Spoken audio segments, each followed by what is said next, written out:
E aí, gente, tudo bem? Estamos chegando para mais um podcast Em Frente. Que prazer imenso ter a sua companhia mais uma vez aqui conosco para mais uma jornada de conhecimento teológico, para mais uma jornada de conhecimento bíblico, já de início, né, meu amigo pastor Paulo Wesley? Meu querido. 2.0. Pastor Paulo Wesley 2.0. Que prazer. Oh, que isso.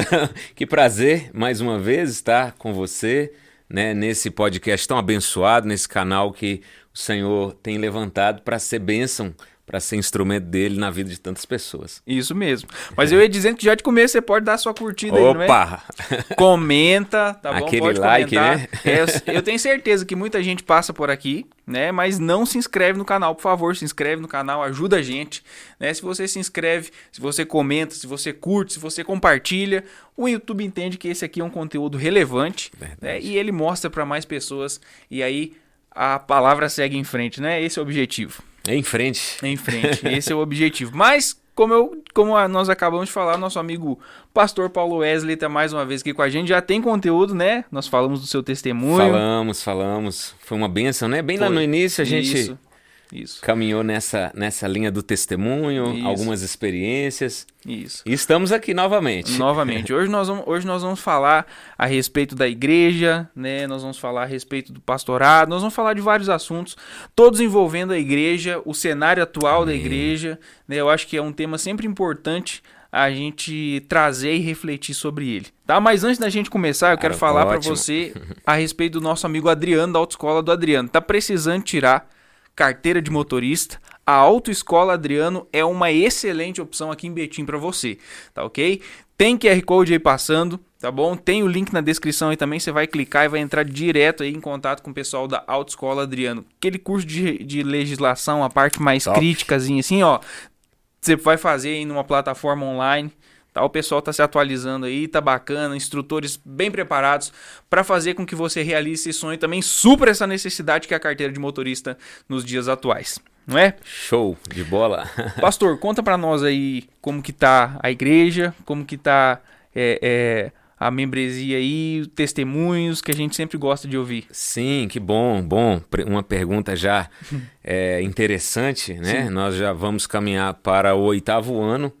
Né, os irmãos que acompanharam aí o primeiro vídeo, os irmãos que nos conhecem, nós estamos trabalhando lá no bairro Cruzeiro do Sul, né, Igreja Batista Nova Jerusalém, e o Senhor tem nos concedido esta graça, né? Esse ano de 2024 vamos comemorar o 8º ano ali e temos visto o Senhor trabalhar do jeito dele, da forma dele. Sim. Muitas vezes nós não compreendemos, mas é muito interessante buscar essa compreensão. Como diz o Luciano Subirá, através de uma revelação personalizada, né? Cara, e é muito legal, porque a igreja local, né? Quando eu falar um pouco da experiência da nossa igreja local, cada igreja local vive essa personalização do Espírito Santo. Sim. Por quê? Porque são vidas diferentes, é uma região diferente, são regiões diferentes, né? Cada bairro, cada cidade. E formas de operações diferentes, são dons diferentes de pessoas diferentes que estão passando. Então, eu até estava comentando com alguns obreiros em como Deus ele tem trabalhado no nosso meio. E nós temos visto assim, muitas pessoas sendo restauradas. Até orando ao Senhor, falei, meu Deus, se a gente for pegar os batismos, né, de novos convertidos, não são tantos.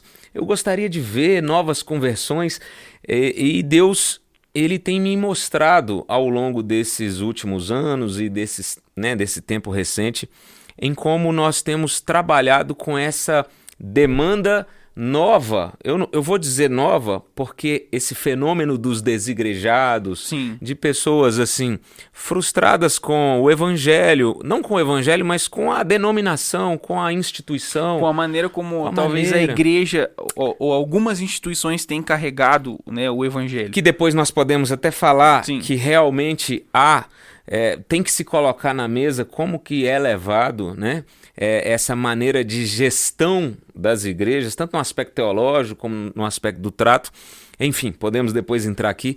Mas a experiência nossa tem sido nesse aspecto de restauração, nesse aspecto de renovo da fé, né? Então são famílias e são pessoas que têm se juntado a nós e têm sido renovadas, têm sido restauradas, né? Têm sido tocadas tanto em aspectos de manifestações mais abrangentes como manifestações simples, né? Eu estava até comentando com você, né? Um irmão assim muito querido, um jovem irmão que hoje, agora há pouco teve uma vitória na sua carteira a sua carteira de moto. Sim. E assim, na perspectiva dele, foi algo de Deus na vida dele. E eu me aproximei dele recentemente.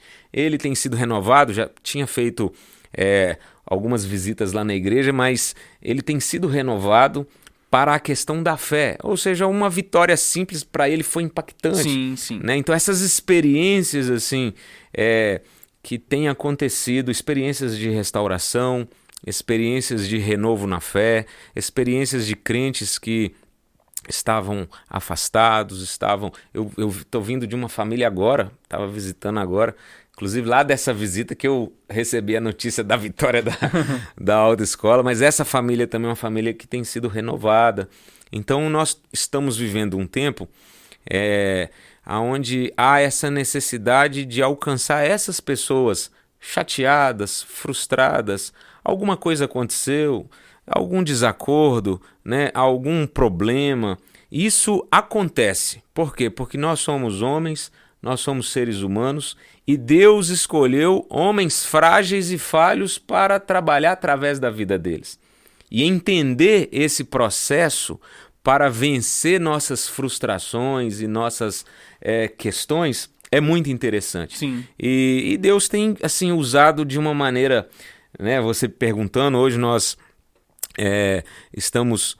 começamos lá com 3 famílias, nós já estamos chegando a 21 famílias. Olha que bênção. Né? É claro, teve a pandemia, teve muitos desafios recentes e a igreja ela é um ambiente de processos, de idas e vindas, de ciclos, mas nós temos experimentado a provisão do Senhor, nós temos experimentado o cuidado do Senhor, temos experimentado o discipulado do Senhor. E estamos caminhando. Sim. Tem sido bom. Eu acho que a gente pode entrar nesse aspecto. Você falou a respeito dos desafios da igreja, de a igreja ser composta por homens, né? E eu ouço de muita gente, eu conheço muitas pessoas que são assim afastadas da igreja, porque tiveram algum problema com alguma pessoa, né? Porque foram frustradas por algumas pessoas. E eu acho que a gente precisa trabalhar esse aspecto. Eu vou te chamar carinhosamente aqui de Paulinho, posso? Que isso? Com certeza. Vocês me perdoam, mas pra mim fica estranho chamar de Pastor Paulo. É o pastor, né? O pastor Paulo, mas carinhosamente aqui a gente chama de Paulinho, né? Então, assim, eu acho que a gente precisa trabalhar. A igreja é lugar de quê? Ou de quem? Né? A igreja é lugar de quem? A igreja é lugar de gente perfeita o tempo todo? Ou a igreja é lugar de gente doente? Ou é um hospital? É a resposta a essa pergunta que vai facilitar o nosso entendimento. Então nós temos, de um lado, aqueles que estão na gestão, aqueles que o Senhor chamou para liderar, seja o pastor local que lidera ali, né, em primeira escala, seja os líderes dos departamentos, das áreas que cada igreja local ela tem e desenvolve. Então esse entendimento, em primeiro lugar, que são pessoas falhas, que Deus escolheu, em algum momento eles vão, né, nós vamos tropeçar. Tem um texto lá no livro de Tiago, no capítulo 3, se eu não me engano, verso 1 ou 2, ele vai dizer que se alguém não tropeça em palavra alguma, tal pessoa é perfeita. Então, ele vai falar, discorrendo esse capítulo, sobre as nossas imperfeições, sobre as nossas falhas, né? E, em contrapartida, também os irmãos compreenderem toda essa dinâmica da humanidade no seio da igreja e as respostas a essas perguntas vão vir. A igreja é lugar de quem? né? Ou seja, de pessoas justamente perdidas que foram salvas. Sim, sim. De pessoas que estavam enfermas, tanto no aspecto espiritual, mas muitas vezes no aspecto também físico-mental, e que vêm a conhecer o Senhor por milagres e manifestações do Senhor através de curas nessas áreas da vida. Então essa compreensão, ela é muito interessante, né? Ou seja, é a compreensão de que é um lugar de pessoas perdidas que estão sendo salvas, que foram salvas, foram achadas. Sim. A própria palavra diz que o Senhor veio buscar o que se havia perdido. Ele, em outra parte, vai dizer: eu não vim para os sãos. Eu vim para os doentes. Eu vim para os doentes. Então eu entendo esse ambiente que é o quem, né? E o para quê, que é também, não é porque nós somos frágeis e falhos que, como líderes, nós vamos nos omitir e nos ausentarmos da responsabilidade de acertar. Então, ou seja, há muitas queixas legítimas de irmãos. Sim. Há muitas queixas e, de repente, algum irmão, alguma irmã que hoje não está congregando e que está assistindo esse vídeo, a sua queixa ela pode ser legítima, né? Realmente você pode ter sido ferido, pode ter sido ferida com uma palavra, com uma atitude, e realmente aquilo que talvez para outros seria algo pequeno, para você foi grande. Mas o que importa é que o Senhor ele te dá uma nova perspectiva. O Senhor ele te dá uma nova visão. Sim. Esse entendimento que a igreja é esse lugar de humanos, né? Exatamente. De humanos e aquele pensamento, né? E talvez você que está nos assistindo tenha esse tipo de pensamento. E entenda, nós não estamos julgando esse tipo de pensamento. Claro. Nós queremos fazer você ver que esse Com tipo de certeza. pensamento não pode influenciar em algo tão importante ou mais importante da sua vida, que é a salvação. Então muita gente tem um pensamento assim: gente, mas na igreja? Eu vi isso na igreja. Percebe? Não, eu vou na igreja e lá na igreja eu encontrei com uma pessoa que fez isso. Percebe? Essa aura de perfeição, de santidade. A gente precisa entender que, apesar de que na igreja a gente busca isso, né? Claro. A gente busca essa estatura, né? Mas é um processo. Ninguém, porque passou a ir à igreja, vira santo de ou 100% santo de uma hora para outra. Não, e pegando o gancho aqui, eu conversei com uma irmã recentemente que ela falou: pastor, eu estou vencendo meus defeitos e problemas, e então vou firmar na igreja, na congregação. Eu falei: minha irmã, eu sou pastor e ainda estou vencendo. Eu falei: irmã, eu tô aqui o seguinte, eu tô firmado aqui, eu sou o pastor da igreja e eu tô lutando contra mim mesmo todo dia. Eu tô lutando contra tentações, eu tô lutando contra as adversidades, né? Ou seja, Paulo vai dizer, depois de um grande período de experiência como crente, como filho de Deus, como apóstolo, ele vai dizer: olha, eu esmurro meu corpo diariamente para buscar aprovação. É diário, é uma luta diária. Então eu falei com ela: não, essa não é a perspectiva. Mas por que muitos de nossos irmãos têm essa perspectiva? É justamente por essa imagem, né, de perfeição, por esse ambiente que a igreja é, entre aspas, ou deveria ser, e quando na verdade não tem nada com a palavra de Deus isso. A palavra de Deus ela nos enquadra nesse aspecto da falha. Sim. Nesse aspecto da humanidade. Constantemente você tem caminhos nas escrituras que te ensinam a lidar com os momentos de imperfeição que você vai viver na igreja. O tempo inteiro. Aquele que Gálatas, né? Gálatas, finalzinho de Gálatas ali, vai dizer que aquele que tem maturidade aconselhe, corrija. A partir do capítulo 6. Isso, Mateus 18 também, se eu não me engano, né?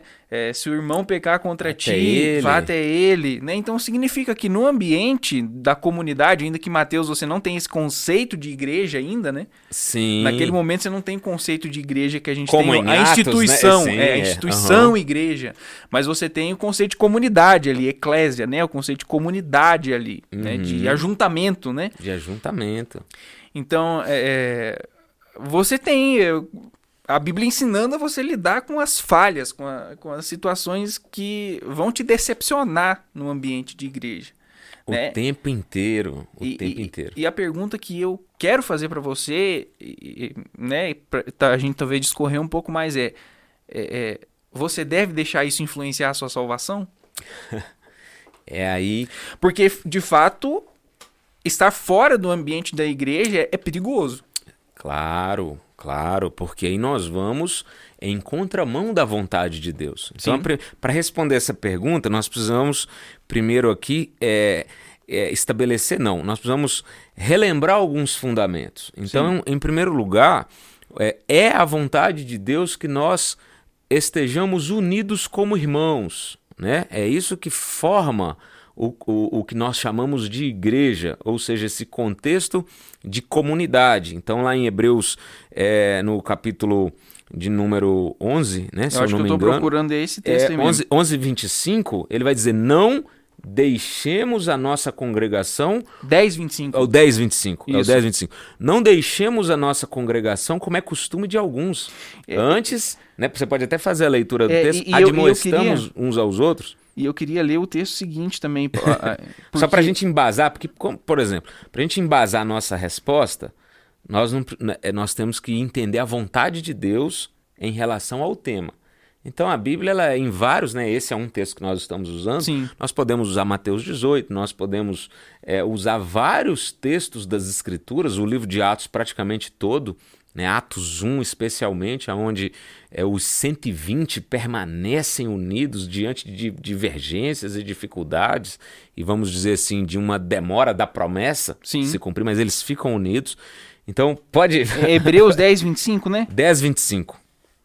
Não abandoneis a vossa congregação como é costume de alguns, antes admoestando-nos uns aos outros, e tanto mais quanto vedes o que vai se aproximando aquele dia, porque se voluntariamente continuarmos no pecado depois de termos recebido pleno conhecimento da verdade, já não resta mais sacrifício pelos pecados, mas uma expectação terrível de juízo e um ardor de fogo que há de devorar os adversários.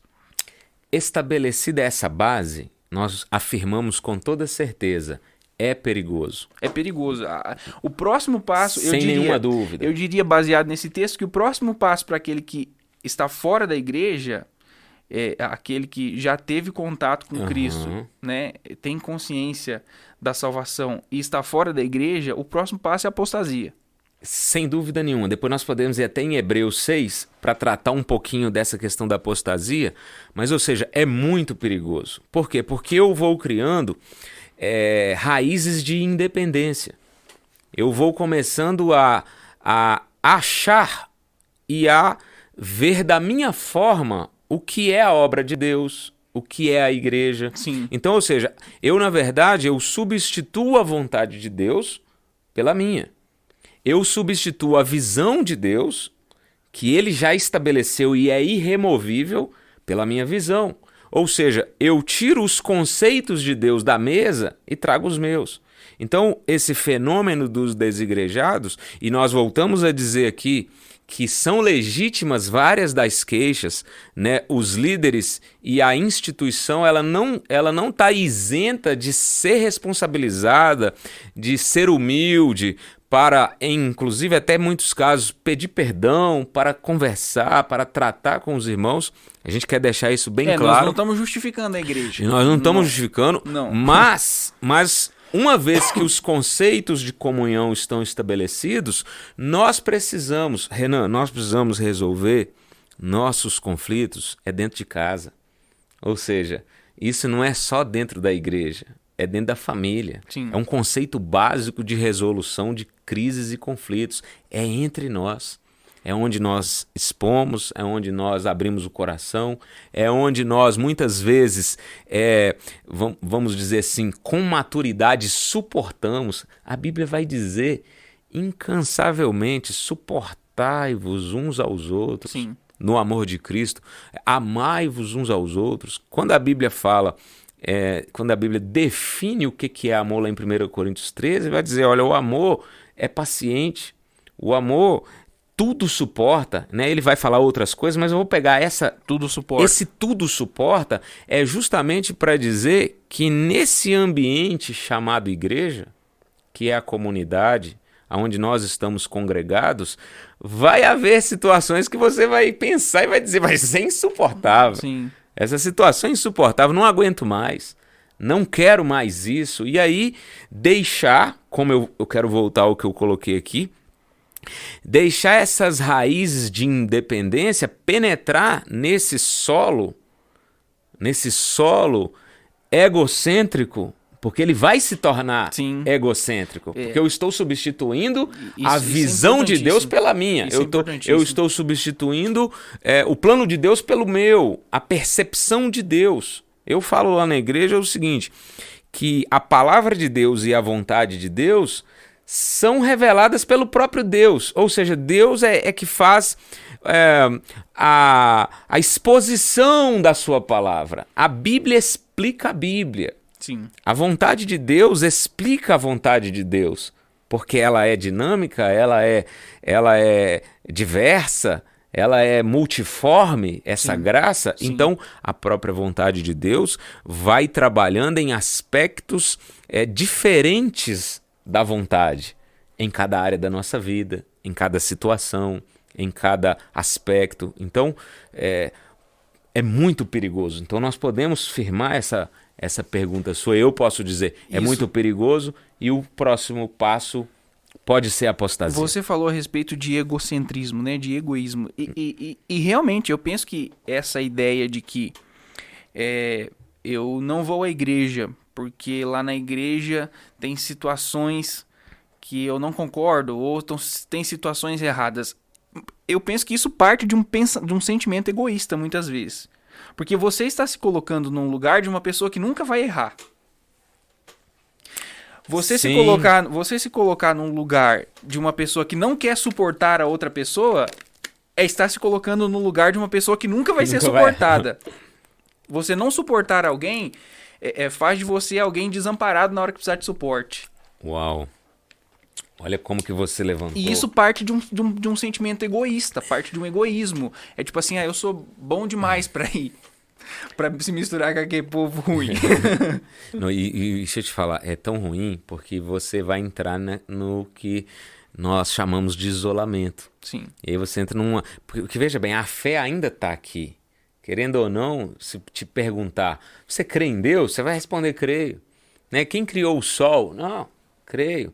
Só que essa fé, ela vai sofrer alterações daquilo que estava sendo por um caminho de verdade. Então é aí que entra o engano. Sim. O engano, ele entra quando a visão de Deus é perdida. Sim. Quando a vontade de Deus é deixada. Quando a palavra de Deus ela não é exposta. Por isso nós chamamos a exposição da palavra de Deus, é ela se explicando. Eu quero entrar nesses dois assuntos com você. Ela se explicando, e mas o que acontece? É interessante, em contrapartida, ver o que Deus está fazendo. Então, por isso que Deus ele tem trabalhado na vida de várias pessoas para renová-las na fé e para renová-las no aspecto da comunhão, sim, no aspecto da vida comunitária, sim, que é o que nós chamamos, que é um dos pilares da nossa visão trinitária. Ou seja, para ela ser renovada e para ela vencer esses obstáculos, recebendo de Deus a capacidade de perdoar como Ele nos perdoou, recebendo de Deus a graça para suportar. E aí é interessante nós frisarmos, né, que nós não fazemos isso de nós mesmos, é impossível. Nós precisamos dessa graça, nós precisamos desse favor de Deus. É a vontade de Deus renovar todos os seus filhos e filhas, especialmente esses desanimados, frustrados, aborrecidos com a igreja, com a instituição, com líderes, com pessoas, até com irmãos, né? Por isso que nós temos hoje uma diversidade de ministérios, e eu amo 1 Coríntios 12, porque ele vai dizer o seguinte, que há diversidade ministerial, mas o Senhor é o mesmo. Sim.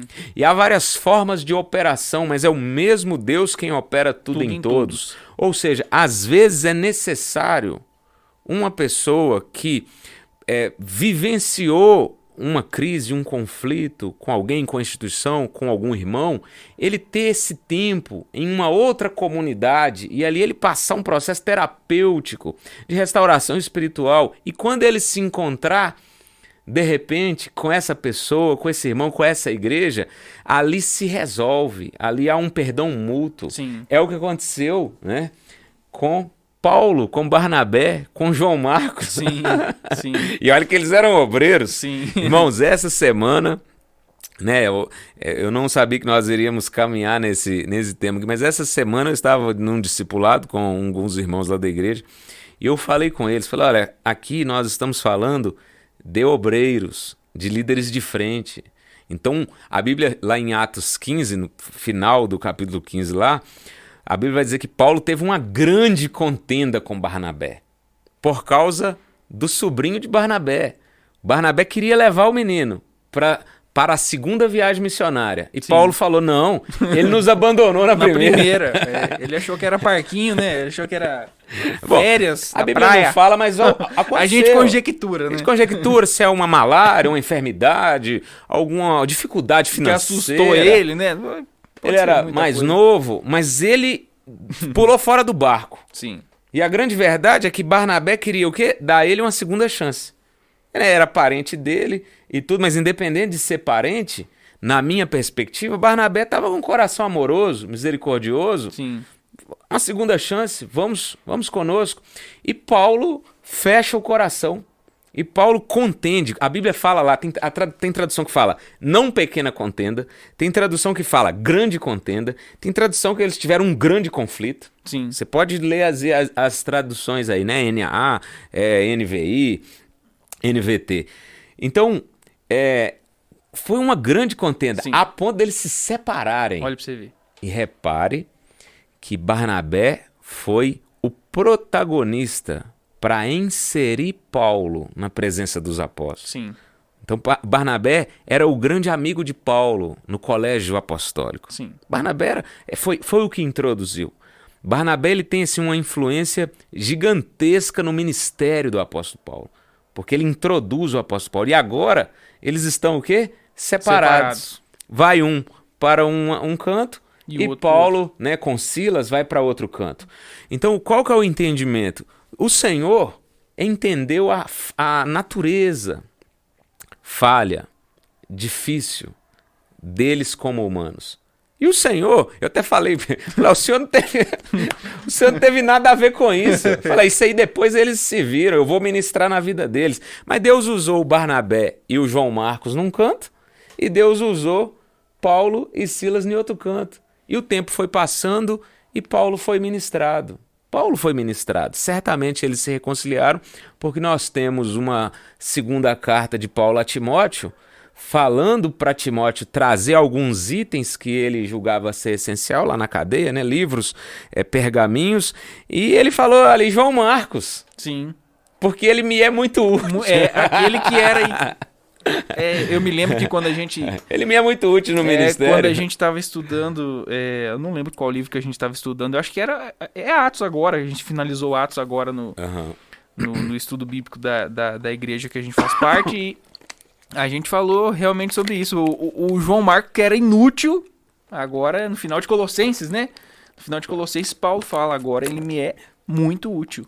Ele é muito útil, eu tô confundindo aqui, talvez, não sei se era eu não lembro se é Colossenses ou Timóteo, eu sei que é um dos dois. Eu acho que é 2 Timóteo 6, mas a gente pode ver, o texto tá lá, claramente mostrando para nós que o tempo, ele promoveu uma reconciliação. Sim. Então é por isso que as diversas comunidades, diversos ministérios, eles muitas vezes... Eu vivo essa experiência lá na igreja. Sim. Então eu vivo essa experiência de às vezes receber irmãos ali chateados, aborrecidos, né, com a experiência deles como com as igrejas onde eles passaram, às vezes até com líderes que eles tiveram ali, né, o pastoreio, o cuidado, e ali nós vamos cuidando, nós vamos conversando, eles não deixam de cultuar. É por isso que é muito válido, meu irmão, minha irmã, é muito oportuno você não deixar de congregar.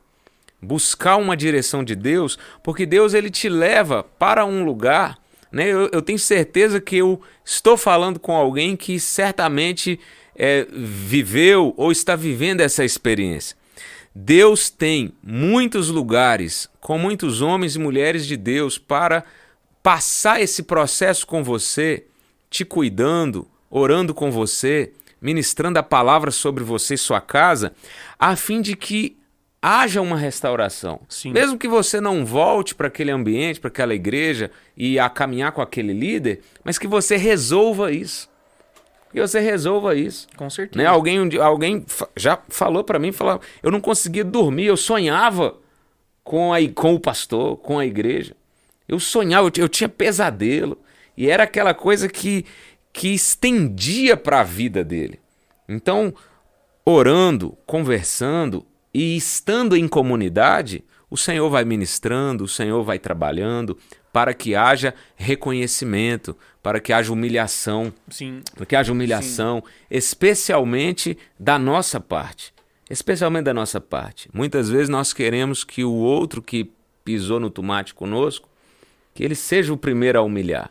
E muitas vezes nós pisamos também. Sim. Nós revidamos, nós não tivemos aquela visão de Deus para aquele momento. Não conduzimos da melhor forma naquele momento. Né? E aí nós esperamos, né? E Jesus vai dizer, eu vou até abrir aqui, se eu não me engano, é Mateus 7, deixa eu ver se é o 11 ou o 12. Enquanto você procura o texto, eu vou falar aqui dos nossos amigos da Fixar Parafuso. Se você precisa de parafuso, ferramentas, porcas, arruelas, ferramentas elétricas, manuais, químicos, abrasivos, toda essa gama de produtos você encontra nos amigos da Fixar Parafuso. Fica ali na linha de trem do Alterosa, tá bom? Aqui em Betim. Então, você é só entrar em contato aí através do QR Code, através do link na descrição. Você vai chamar direto os meninos lá do Fixar Parafuso.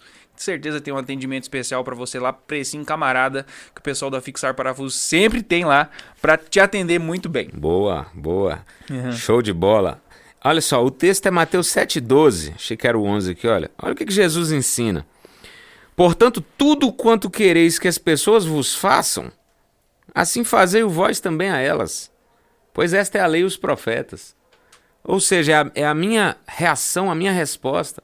Às vezes, em situações assim, nós esperamos a reconciliação. Nós esperamos que alguma coisa aconteça para a gente ficar bem. Quando, na verdade, o Senhor nos chama para levantar, para olhar para Ele. Hebreus 12 diz, olhando firmemente para Jesus, autor e consumador da nossa fé. Ou seja, nos movermos em busca da vontade de Deus. Sim. E então pode ser que esse primeiro passo seja nosso. Esse primeiro passo seja nosso. É nós que vamos ir de encontro àquilo que nós estamos esperando que venha ao nosso encontro. Então, ou seja, é por isso que a perspectiva correta da palavra de Deus sempre nos manterá em comunhão. Sim. Independente do que acontecer, pois é o 2 ou 3 em nome dele, pois é a igreja reunida, unida, é o Salmo 33 materializado sobre nós. Sim. Né? Ó quão bom e quão agradável é que os irmãos estejam em comunhão. Eu acho que eu já falei um zilhão de vezes aqui no podcast a respeito desse texto de Mateus, é Mateus 18, né? Mateus 18. 2 ou 3 reunidos. É interessante que esse texto ele revela a autoridade máxima de quem é. Ele fala que se o seu irmão pecar contra você, você vai até ele. Se ele não te atender, chama mais um, né? 1 ou 2 testemunhas, né? Para ir até você. Se não resolver, leva a liderança da igreja. Se não resolver, a igreja pode considerá-la gentil publicano. Não é? Não é isso que o texto diz? Sim. É isso que o texto diz. Gentil publicano. Ou seja, depois de todo um processo. Isso. Quem tem autoridade para fazer isso? Você fala no final desse processo? Você não tem autoridade para considerar ninguém gentil publicano, nem as 2 ou 3 testemunhas. É a igreja que tem. Na unidade. Isso. Entendeu? Ou seja, é num concílio. Exatamente. Né? Para os irmãos assim entenderem, é quando há um concílio. Né? É o que a gente chama das reuniões extraordinárias, né? Que o corpo de Cristo é chamado. E hoje, vários ministérios são representados pelo seu colegiado de liderança. Sim. Né? Às vezes, na questão da logística da igreja, dos irmãos, você precisa reunir todo o corpo de Cristo, mas o colegiado está ali. Sim. Representando o departamento, representando, né, vamos supor, ministérios, né? São as igrejas locais, mas nunca é um. Mas é interessante. Só aquele líder. Mas é interessante que se um for até o irmão e esse irmão atendeu o seu pedido, o texto diz: você ganhou o seu irmão. Olha só. Olha o poder da comunhão. Olha o poder da comunhão. Então não dá, querido. Em suma, a mensagem que fica para você é: não negocie sua salvação, não negocie sua comunhão, não negocie nada do que Deus tem para você por causa de uma desavença, por causa de uma decepção. Não negocie. O que Deus tem para dar é para a igreja, o que Deus tem para dar é para você, mas no contexto de igreja, né? No contexto da comunidade. Né? Deus vai te abençoar, tem bênçãos para você? Tem. Nesse contexto. Né? E outra coisa, aí é interessante nós voltarmos aos primórdios da nossa fé. Porque alguém que está vivenciando isso que nós estamos falando, ele perde de vista o que foi feito por ele. Quais são os fundamentos? É o primórdio da nossa fé. Ou seja, é a nossa redenção. Sim. É a cruz. Sim. É o sangue derramado. É o corpo partido. É ele entregue pelos nossos pecados. É ele ressuscitado para a nossa justificação. É ele amando-nos de tal maneira que se oferece. Ao mesmo tempo que ele se oferece, nós temos o Pai o entregando. Há um acordo mútuo, há uma glória redentiva unida no Pai, no Filho e na consumação do Espírito que gerou essa obra e que gera essa obra em nós. Então, quando acontece todas essas questões conosco e nós perdemos esse ambiente, perdemos essa comunhão, nós matematicamente paramos de enxergar aquilo que sempre devemos enxergar. Sim. Que é o nosso Senhor. Sim. Que é o nosso Senhor crucificado, que é o nosso Senhor ressurreto, que é o nosso Senhor reinando para todo sempre. Eu gosto de Paulo, que Paulo em 1 Coríntios capítulo 2, ele vai dizer o seguinte: quando eu estive entre vocês, eu não quis demandar coisa alguma, a não ser Jesus Cristo. E Jesus Cristo crucificado. E este crucificado. É uma atitude de amor incrível de Paulo ali. Porque eu não sei se você vai compactuar da minha ideia, talvez sim, talvez não. Mas para mim o cerne de 1 Coríntios é o amor. Para mim o cerne de 1 Coríntios é o amor. É aqui capítulo 13 ali. Dele emanam todas as coisas. Porque para mim essa atitude de Paulo, ela é baseada em amor. Coríntios, ele está recheado de escolas filosóficas, vãs filosofias, tarará, tarará, tarará. Uns dizem eu sou de Paulo, outros dizem eu sou de Apolo, outros dizem eu sou de Cefas, outros dizem eu sou de Cristo. Isso era um costume das escolas filosóficas. Aqueles alunos dos filósofos, eles batiam no peito e diziam eu sou do professor tal. E isso estava entrando na igreja. Então Paulo, nesse texto, ele diz assim, não, eu não vou fazer igual eles. E Paulo podia fazer, porque ele sabia. Paulo não era qualquer Zé Orelha, não. Eu sempre digo, Paulo era um cara instruidíssimo. Fariseu dos fariseus, tarará, tarará, como diz o texto bíblico. Ele poderia bater no peito. Ele poderia bater no peito e dizer, eu posso aqui me levantar e ser mais um mestre. Mas ele fala em amor. Ele se coloca numa posição de humildade e fala assim, não, eu vou pregar para vocês, é o Cristo e Cristo crucificado. Sim, e não exigindo, né? Na segunda carta, a segunda carta corrobora o tema da primeira. Sim. Né? Sim. Porque a segunda carta é justamente uma ênfase no que ele abriu mão dos direitos apostólicos. né? A segunda carta tem uma grande defesa do do apostolado, mas não no aspecto, né, embora ele exorta os irmãos de Corinto, mas no aspecto de como o amor prevaleceu no ministério, Sim. como ele fez questão de não, vamos dizer assim, impor aos irmãos. Sim. Então a segunda carta corrobora esse tema, Renan, eu concordo com você, embora desse tema você flui toda a organização, né? Porque o que nós temos em Corinto é uma desorganização, Sim. um aspecto, né, da unidade que tinha se perdido, um aspecto de pecados, erros específicos, e ele trata, principalmente no capítulo 5, um erro específico lá de um irmão, de uma família, inclusive até um erro gravíssimo lá, né?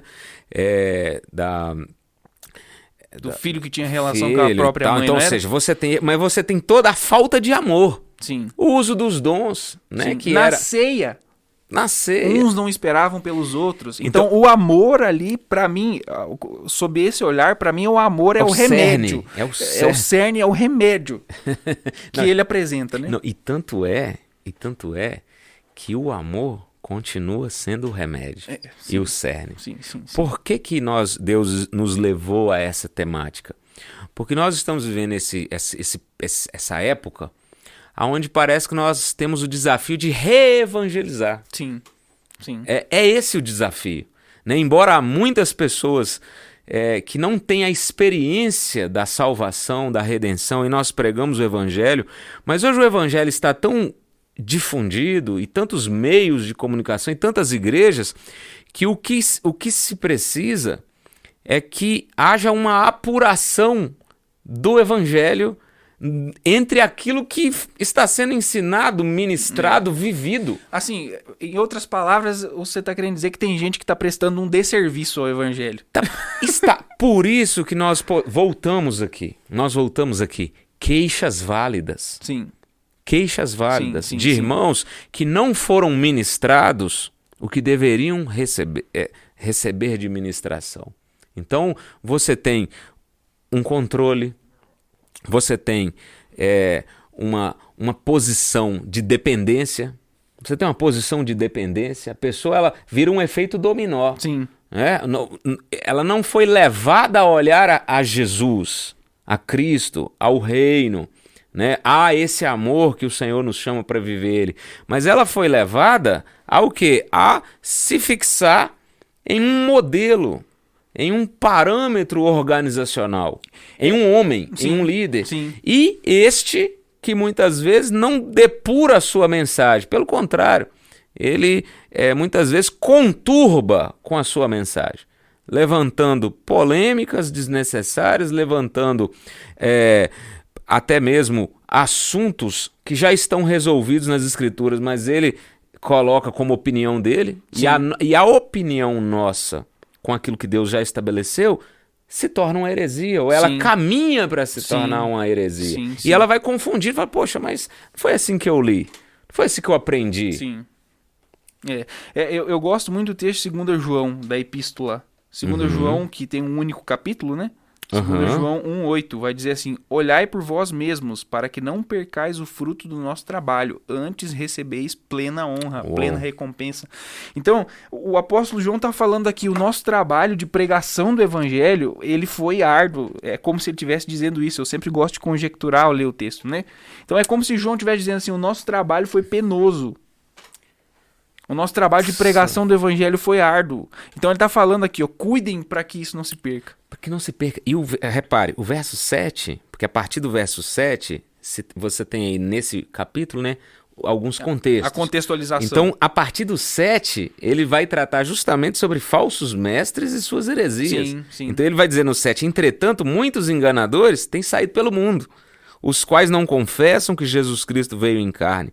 Esse é o modo de ser do mentiroso e do anticristo. Aí ele entra o 8, acautelai-vos. Sim. Ou seja, você tem uma gama de falsos mestres, de falsos profetas e de falsas visões e interpretações próprias. E é aí que vem muitos problemas organizacionais, denominacionais, né, a ponto, né, estava conversando com alguém de uma situação da qual o seguinte, ele doou o carro para a igreja, mas depois ele se sentiu manipulado a fazer isso. E ele foi recorrer. E aí a igreja colocou advogado, pô. A denominação colocou advogado. Falou, não, o carro já está doado, você já assinou, já transferiu. Um trabalho foi feito para que ele tomasse aquela decisão. Pô, ele já tomou aquela decisão. Sim. Mas aquilo ali não era para acontecer. Não. Você tá entendendo? Deus pode falar com você e você... Nós conversamos com um irmão, sim, até hoje, né? O pastor... Tolentino, que ele sentiu de Deus de doar o carro. Você pode doar a casa, você doa o valor que você quiser, mas de fato há muitos que estão mais interessados na lã da ovelha do que na própria ovelha. Sim. E são estes que Jesus falou para acautelar-nos, que eles seriam lobos devoradores, inclusive. Sim. Então, ou seja, somando a estes falhos líderes, com outras falhas que, vamos dizer, não estão nessa escala primária da desordem eclesiástica, mas podem estar, até que nós mesmos cometemos, seja de palavra, seja às vezes de uma resposta, vamos dizer, falhas mais simples, né? Às vezes tem irmãos e irmãs, Renan, que às vezes assim, né, eu tento me policiar muito nisso. Às vezes você fala, olha, eu vou passar lá, tal dia e tal hora. Sabe? Às vezes a nossa palavra e a gente não cumpre aquilo. Eu vou fazer isso, vou fazer aquilo. Aquilo pode ser simples, eu deixei de fazer. Mas para o irmão pode ser algo mais sério, mais danoso. Ele colocou esperança naquilo, né? Não me custa reconhecer. Não me custa reconhecer. Minha irmã, poxa, eu falei aqui que ia passar aquele dia, aquela hora. Me perdoa. Tô aqui hoje, vamos orar junto, vamos fazer esse propósito, sim, vamos conversar aqui. São coisas simples, que às vezes para alguém não é simples. Sim. Antes da gente seguir, e eu li esse texto e me veio algo interessante pra gente prosseguir aqui, mas antes eu preciso falar dos nossos amigos da Brigada Betim. Brigada Betim, se você quer realizar aí o sonho de ser um bombeiro profissional, tá? Um brigadista, né? Curso de primeiros socorros, né? Você vai procurar aí o pessoal da Brigada Betim. Olha, são mais de 10 anos aí no ramo da formação, né? De bombeiro civil. Então, assim, você pode procurar eles com confiança, tá ok? Pessoal extremamente capacitado, que vai te instruir direitinho aí nessa área, vai abrir porta de emprego para você, ou então vai instruir você no que fazer numa situação aí de incêndio, né, numa situação onde você vai ter que prestar primeiros socorros. Isso pode se tornar sua profissão, ou pode simplesmente te ajudar aí na sua vida, não é? Então, assim, o pessoal da Brigada Betim tá passando aí QR Code, tem link na descrição, entre em contato com eles que você vai ter uma experiência incrível, eu garanto para você, tá? Pastor Paulinho, olha só, eu não li o livro, mas eu não li por uma indicação para não ler. Essa semana eu estava vendo um podcast e o cara falava o seguinte, ele estava arrebentando o livro chama Recompensa da Honra, do John Bevere. Eu não vou dizer para você não ler, porque eu não li. Mas eu não li, eu queria ler, mas não li porque teve uma recomendação contrária. E o cara vai falar o seguinte, ele vai falar que ele pega justamente esse texto que nós lemos de 2 João 1,8, isolado. Porque olha só o que o texto diz: olhai por vós mesmos, para que não percais o fruto do nosso trabalho, antes recebeis plena recompensa. Olha o nome do livro, Recompensa da Honra. E aí ele vai trabalhar, no livro ele vai trabalhar a respeito daqueles que trabalham e recebem recompensa, ou do que faz com que você não receba uma recompensa pelo seu trabalho. Eita! Percebe? Tirou do contexto totalmente. E o tema que eu quero trazer pra gente continuar esse assunto é a importância de uma pregação sadia. Na igreja. É uma importância de uma pregação sadia, uma pregação saudável, uma pregação bíblica, contextualizada. Sim, veja bem, nós temos vários tipos de pregações, né, que são encaixadas nos 3 grandes tipos, que é a pregação temática, que é a pregação textual e que é a pregação expositiva. Então veja bem, esse texto que você leu e essa referência e experiência que você citou sobre um tema isoladamente retirado de um contexto é muito perigoso. Sim. Por quê? Porque quando nós vamos trabalhar ou uma temática de livro, ou um sermão, ou um estudo de maneira temática, então nós precisamos reunir o que a palavra de Deus ela traz sobre o tema. Num contexto macro. No contexto macro. Então, por exemplo, eu posso até pregar um sermão temático sobre recompensa, mas eu preciso trazer o contexto. Sim. Eu preciso trazer o contexto. Sim. E eu preciso trilhar nas Escrituras outros textos que vão amparar esse tema baseado nesse contexto. Sim. Então, é o que o doutor Hernandes Dias Lopes diz, que a pregação temática ela não vai fugir da pregação expositiva, embora elas são diferentes. Sim. A pregação textual ela não vai fugir da pregação expositiva. São diferentes. Por quê? Porque nunca você vai fugir da exposição geral do que Deus quer falar. Sim, sim. Embora você pode usar perfeitamente um texto e trabalhar um tema. Olha, eu vou trabalhar o não temas. Sim. Que é uma mensagem forte sim. Que está em várias passagens das Escrituras. Aí eu uso lá, por exemplo, Isaías 41:10. Não temas porque eu estou contigo. Não te assombres, eu sou o teu Deus. Ok, eu posso ler esse versículo e trabalhar esse tema, mas eu preciso entender, em primeiro lugar, pelo menos como introdução, o que Deus estava falando para o povo de Israel. Isso. Eu gosto sempre de citar o ouvinte primário, né? Porque Deus está... A Bíblia ela foi escrita para um povo. Uhum. Ela teve um ouvinte primitivo. Um ouvinte primário, gostei desse termo. Ele teve um ouvinte primário. Aquela carta ou aquela história, ela foi escrita por um motivo, ela foi relatada por um motivo. Uhum. Né? Então, parte daí. Como introdução. Sim. Como introdução. Então eu posso desenvolver. Como que é esse desenvolvimento? Com o recheio das Escrituras. Então eu posso trabalhar alguma experiência de alguma palavra que Deus deu para alguém especificamente, para um profeta, né? Nesse caso não temas, ou para um apóstolo, ou para algum contexto ali. Sim. Então eu vou trabalhando e caminhando.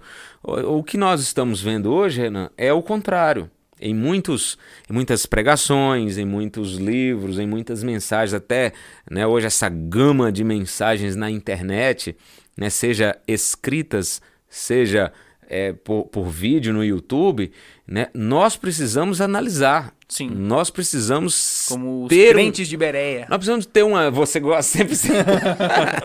A minha esposa que cita. A minha esposa que cita. Sempre. Você gosta. Mas nós precisamos gostar. Sim. Né? Nós precisamos gostar dessa análise crítica. Sim. Para não perder a visão de Deus. Sim. Sobre aquele tema. Né? Você vai trabalhar um texto, então você vai discorrer o texto. É um sermão textual. Sim. O expositivo, você vai trabalhar... Né? Aí você vai trabalhar mergulhar. Exegese, hermenêutica. Vai trabalhar exegese. Você vai falar, olha, qual sermão é melhor? Olha, ele sendo bíblico e não fugindo do seu propósito, Deus irá usá-lo para a melhor situação sim. que o crente está vivendo, que a igreja local esteja vivendo. Então eu não digo assim, qual sermão é melhor. Eu acredito que a palavra de Deus ela é sempre melhor. Sim. A palavra de Deus sendo pregada, exposta da forma que Deus deseja, né? E nós precisamos, nós como pastores, pregadores, professores, nós precisamos nos colocar nessa posição de humildade. Fala, Senhor, abra meus olhos para que eu possa ver. Né? Não é o tempo. Sim. Não é o tempo. Sim. É a unção. Sim. É a presença. Sim. Né? Nós podemos esmerar, nós podemos ler, nós podemos estudar. Isso é tão bom.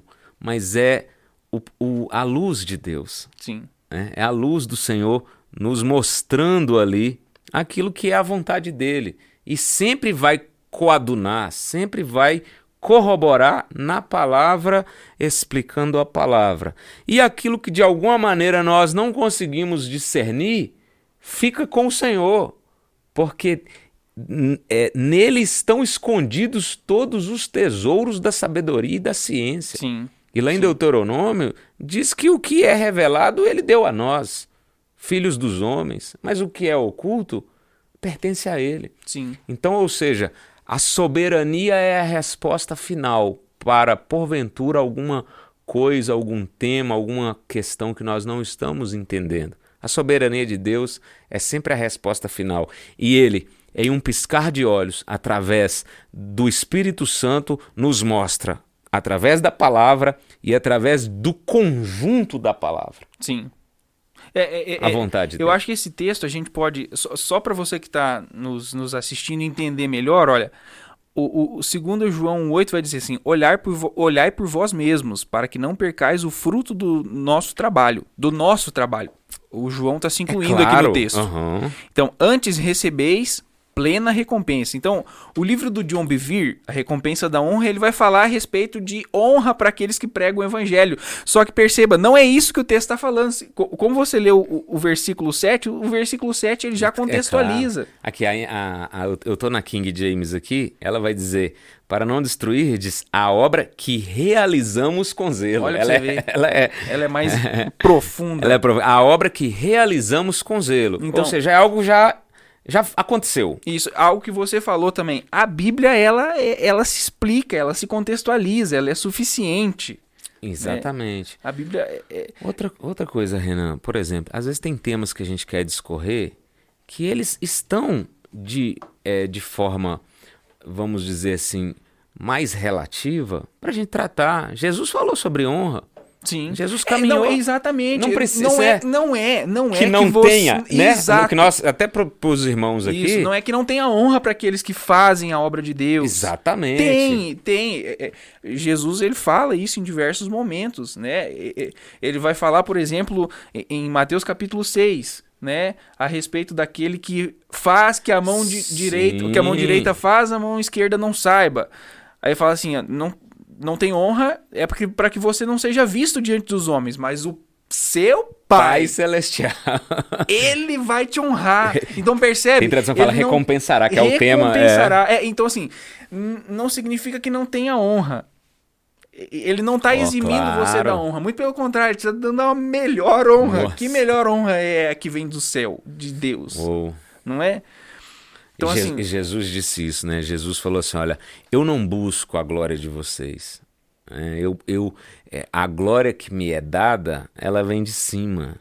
O meu Pai me glorifica.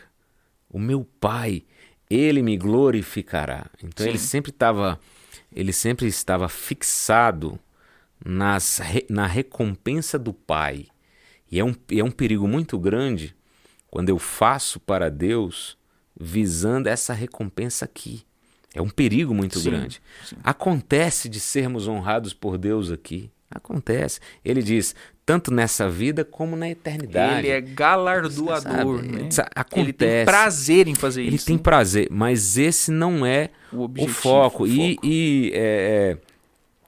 a gente, né, nós caminhando nesse tema agora, vale nós destacarmos que viver para Deus precede fazer para Deus. Vale destacar. Né? Viver para Deus precede. Ou seja, ser vem antes. Andar com Deus. Eu ouvi essa frase de uma maneira um pouco diferente. Andar com Deus não é o mesmo que fazer para Deus. Ou andar com Deus é mais importante. Tá tudo interligado. Isso. Né? Tá tudo interligado. Então, ou seja, viver para Deus precede. Porque o Senhor nos chama para estarmos com Ele, para estarmos em comunhão com Ele, para desfrutarmos da presença dEle, da vontade dEle, né, da pessoa dEle. Alguém me perguntou, pastor, Jesus é a unção? Eu falei, não, dele flui a unção. Quem é Deus? Deus não é o poder, Deus não é a unção, Deus não é a... Não, Deus é Deus, Ele é uma pessoa, Ele é um ser espiritual relacionável. É uma pessoa, façamos o homem à nossa imagem e a nossa semelhança. Então Ele se alegra, né? Ele tem sentimentos. A Bíblia, Paulo vai dizer em Efésios 4 que o Espírito Santo entristece. Então Ele alegra, Ele entristece, Ele ira. Ele tem sentimentos que nós conhecemos Sim. como humanos. Por quê? Porque fomos criados ou seja, nós compartilhamos de alguns atributos de Deus. Quando a gente vai para a teologia, Sim. então nós chamamos de atributos comunicáveis. Sim. São os atributos que ele compartilhou conosco. Agora, ele é Deus de maneira soberana por aquilo que ele não comunica com ninguém. São os seus atributos incomunicáveis, né? Ou seja, ele é onipotente, ele é onisciente, ele é onipresente e ele é santo, nele não há treva alguma. Então por isso que Jesus é o unigênito, por isso que Deus é Deus e somente Deus, né? Não teve, não tem, nunca terá nenhuma mancha, nenhum erro, nenhum problema em si mesmo. Sim. Ou seja, ele é completamente resolvido, mas ele é uma pessoa. Ele é uma pessoa relacionável. Então, partindo dessa compreensão dele, nós vamos vencendo. Tudo isso que nós temos falado aqui, nós vamos vencendo. Essas demandas de crises e problemas que temos uns com os outros, nós vamos vencendo tudo isso que tem sido jorrado sobre a igreja de maneira errônea, o que nós estamos compartilhando aqui, que é de engano, que é de falso ensino, que vem por meio de falsos mestres, falsos profetas.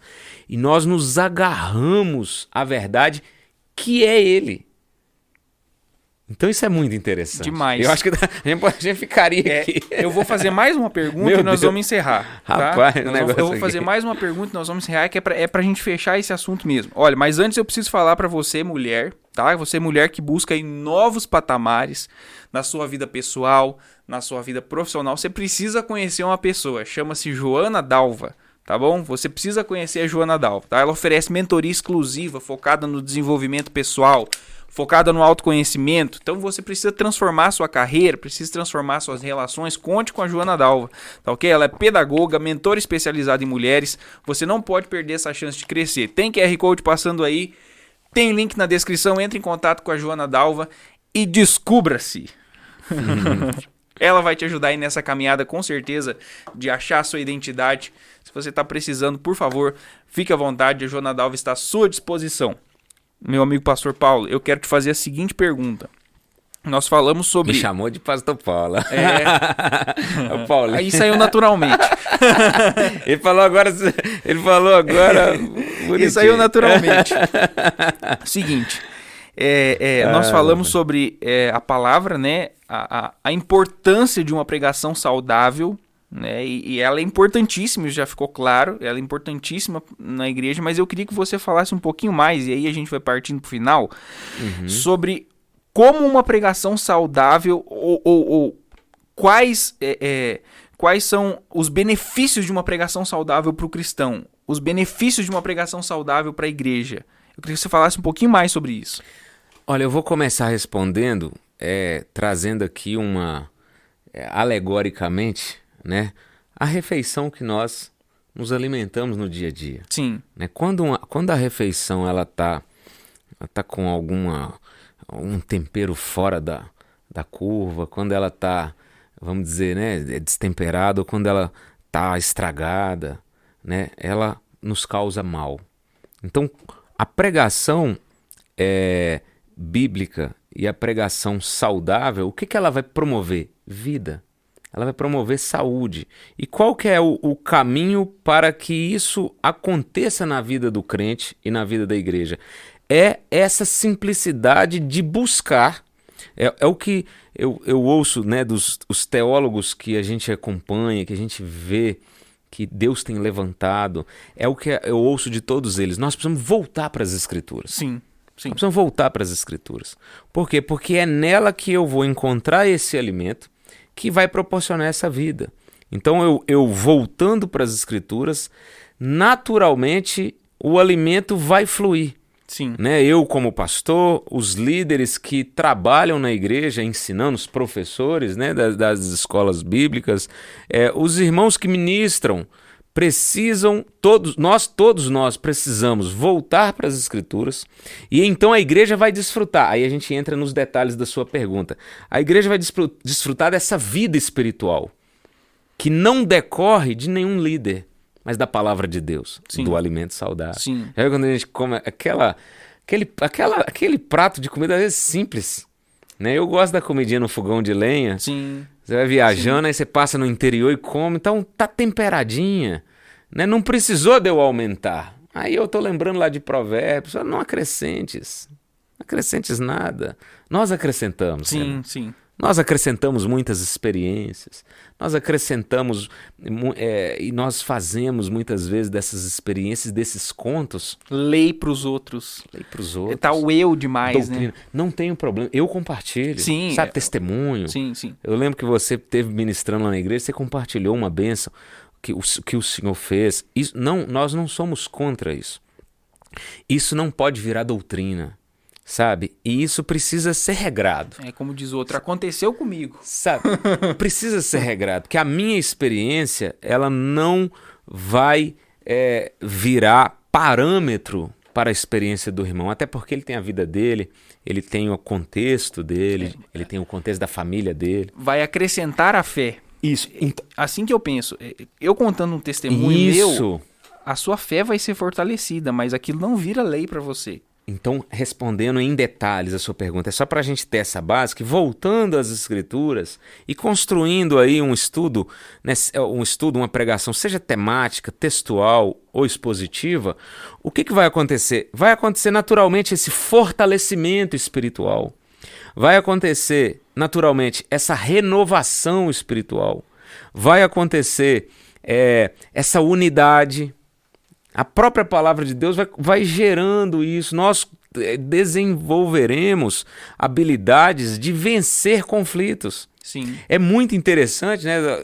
Rapaz, o culto da ceia esse mês lá na igreja, Deus assim nos presenteou com uma presença maravilhosa, sabe? Uma presença maravilhosa. E teve vários irmãos que eu conversei segunda, na terça, na quarta-feira, depois da ceia, o primeiro domingo do mês, que eu estava marcado para conversar com eles, alguns problemas, alguns conflitos, né, família, casamento, e eles simplesmente falaram, pastor, acabou.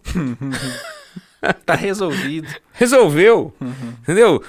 Deu bom, sabe? A palavra, Deus nos deu a palavra, Deus nos deu vida, Sim. Deus nos deu resoluções, sabe? Acontece isso, acontece resoluções de crises, de conflitos, de problemas, acontece cura no nosso meio, acontece edificação, acontece salvação, restauração naturalmente. Então eu creio que nós precisamos voltar para as Escrituras para que esses benefícios que você usou o termo, para que esses benefícios eles possam acontecer de maneira natural, mas que também nós não venhamos a ficar frenéticos, porque é quando nós entramos num frenesi, muitas vezes ele é carnal, que nós saímos das Escrituras e começamos a aplicar de nós mesmos métodos e tantas outras coisas que vai desvirtuar desses benefícios.